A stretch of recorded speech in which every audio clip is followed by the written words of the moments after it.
بسم الله الرحمن الرحيم. الحمد لله، الصلاة والسلام على رسول الله. اللهم وفقنا لما تحبه وترضاه. وبعد أيها الأحبة، إن شاء الله تعالى وحين كهدل دونا وحسينه بحنا السنن الكونية أو السنة في القرآن أو السنن في القرآن qaabka rabbi u dejiyey dunidatan ay u kala socoto oo qof kasta oo raba inuu natiijo ama wax midho dhala uu dunida ka gaadhi kara ay ku tahay qasab inuu raaco. sunnada aynu ka warramayna markaa erayga sunna la yidhaahdo fi luga waa aariiqa aw alqaacida, waa jidka ama waddada ama xeerka. waxaynu leenahay waa xeerar noloshu ay raacdo, waa xeerar kownka dhammaantii uu raaco, waa xeerar lagu qasban yahay in la fuliyo. bitacbiir alqur'aan haddaynu tilmaamno waa qadarka ilaahay. qadarku maaha ka bini aadamka oo qura ku saabsiisan ee kownkan dhan sibaa ilaahay u qadiray inuu shaqeeyo,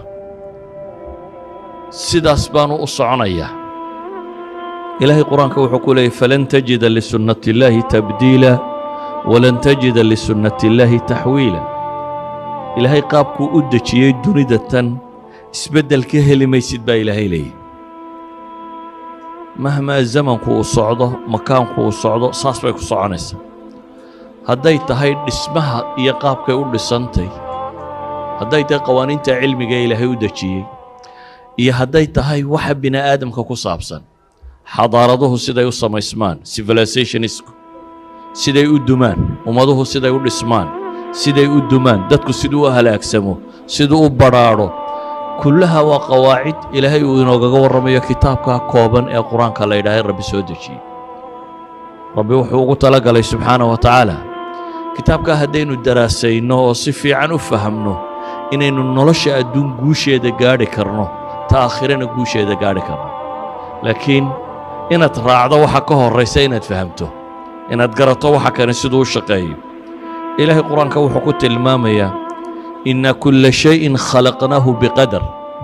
inna kulla shayin khalaqnaahu biqadar. wax walba baa ilaahay leeyay subxaanahu wa tacaala, shay dhammaantiiba qadar iyo jaangoyn baanu ku abuurray baa ilaahay leeyay. qaab baa ilaahay u maamulay, qaab buu u dhisay, qaabkaas baanu u soconaya. cidda waddo kale uu martaa markaa ma gaadhayso. hadday horumar tahay waddaa ilaahay ugu talagalay, hadday dib u dhac tahay waddaa loogu talagalay. cidda waddadaa qaaddaa horumarka waa gaadhaysaa, cidda waddada kale qaaddaana dib u dhac waa gaadhaysaa. idan nolosha dhammaanteed ilaahay kitaabkiisa wuxuu kaga warramayaa inuu qaab u jaangooyey oo ay tahay bini aadamku inuu raaco. mas'aladan fahamkeeda maxaa ka dhalanaya? waxaa ka dhalanaya bay culammadu yidhaahdaan laba shay siiba. kow, coincidence waxa la yidhahdaa dunidan kama jiro, musaadafaat ma jirto. ee waxaa jira, waayo musaadafaadku nidaam ma abuuraan, system. musaadafa iyo systemku, coincidenceki iyo systemku waa laba waxay soo cagsiya. kownkan dhammaantiina nidaam buu u dhisan yihi, system buu u dhisan yihi, ilaahay subxaanahu wa tacaala ugu talagalay. nolosha bini aadamkuna waa la mid.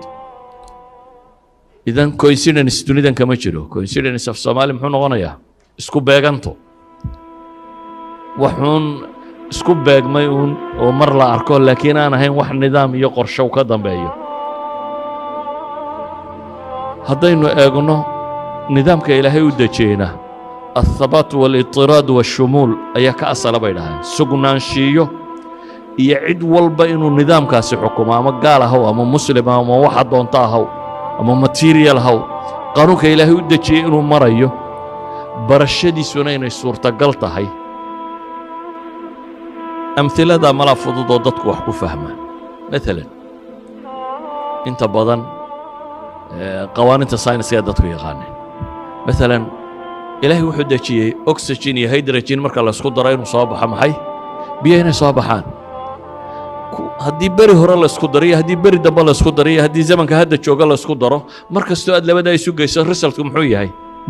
biyo miyaad ay siid sugaysaa inay soo baxdo may waa qaanuun haabit oo mutrada waa qaanuun laynoogu talagalay inaynu daraasayno oo haddaynu garanno inaynu isticmaali karno haddii maalin marka la isku daro yani biyuhu maalan temperaturekeenna caadiga ah iyo pressureka caadiga ah meeshan aynu ku noollay waxaa laga yaabaa 100 degree bay ku kululaadaan socankaa maaha 100 degree bay vibration ku gaadhaan ka warran haddii maalin ay 40 ku kululaan lahaayeen maalinna 60 cilmi ma jireen dee soo maaha no science at all waayo wixii wadda loo raaco ma leh markuu yeeshay nidaam loo raaco ayuu noqday cilmi la baran karo wax inta la barto hadhow la tijaabin karo la isticmaali karo sunankaa cid kasta oo raacda ilaahay wuxuu u ballan qaaday inuu natiijada gaadhayo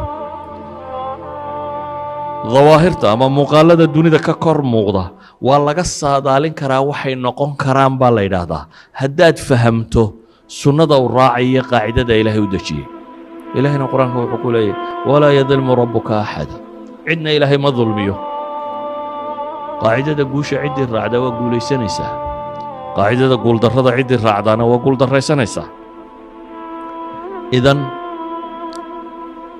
qur'aanka ilaahay subxaanahu wa tacaala qawaaciddaasi buu si fiican ugaga warramaya qawaacidda haddaynu daraasayno waxaynu garan karnaa xaggaynu u soconnaa waxaynu garan karnaa takhyiir baynu raadinaynaa isbeddel baynu doonaynaa halkuu ka bilaabmaa isbeddelku sidee isbeddel loo sameeyaa waxaynu garan karnaa waddada aynu maanta joogno haddaynu sidan ahaano aynan isbeddel samaynin matalan waxaynu ka warramaynaa carruur baa inaga luntay carruur baa gaala qaadatay carruur baa caynka ku dhacday sistamkaynu u noolnahay haddaynu ku wadno uun sidaynu hadda nahay natiijada waa macruuf jiil ama laba jiil kadib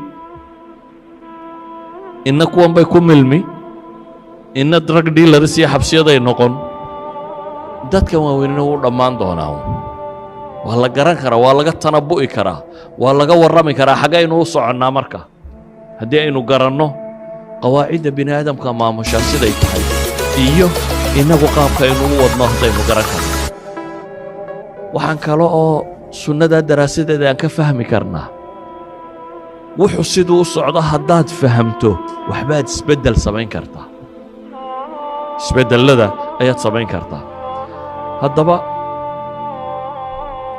waxaa isweydiinta leh hadday noloshani nidaam ilaahay u dejiyey ka kownigaa hadday tahay nidaam baa loo dejiyey qawaaniintan aynu baranee physics iyo chemistry iyo waxa kane waa maxay waa fahmun limaa yajri waxa socda baynu isku daynay in la garto siduu waxaasi u shaqaynayo markaynu fahamnayna inaynu nolosha uga faa'iidaysanno oo inana wax isku dardari karno technologygu markaa wax la isku walaaqi karo oo wax la soo saari kara keento waxaa la mid a qawaacidda bini aadamka iyo bulshooyinka maxaa dumiya maxaa hagaajiya maxaa haddii la qaato bulshadu ay hore u soconaysaa maxaa haddii la qaato bulshadu ay dib u dhacaysaa ama gaal ah ama muslim ahun haddaad qawaaciddaa raacdo na horumarka waad gaadhaysaa noociyaadkiisa waad markaa u socoto haddaba waxaynu u baahan nahay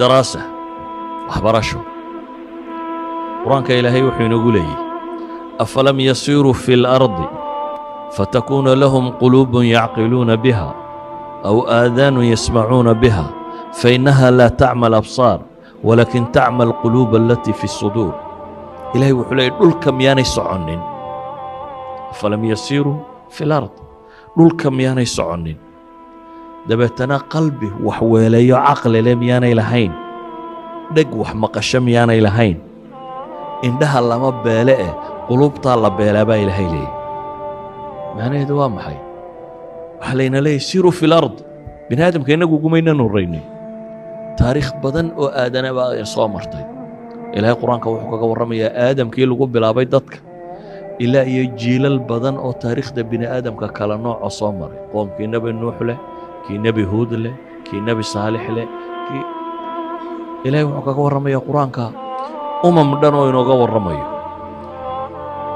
maxaa laynoogaga warramayaa qur-aanku markuu qiso ka warrama wuxuu odhanayaa faactabiruu yaa ulil absaar ku cibro qaata ku cibro qaadashadu waa maxay waxa weeyaan if you go that way natiijada heleen baad helaysaa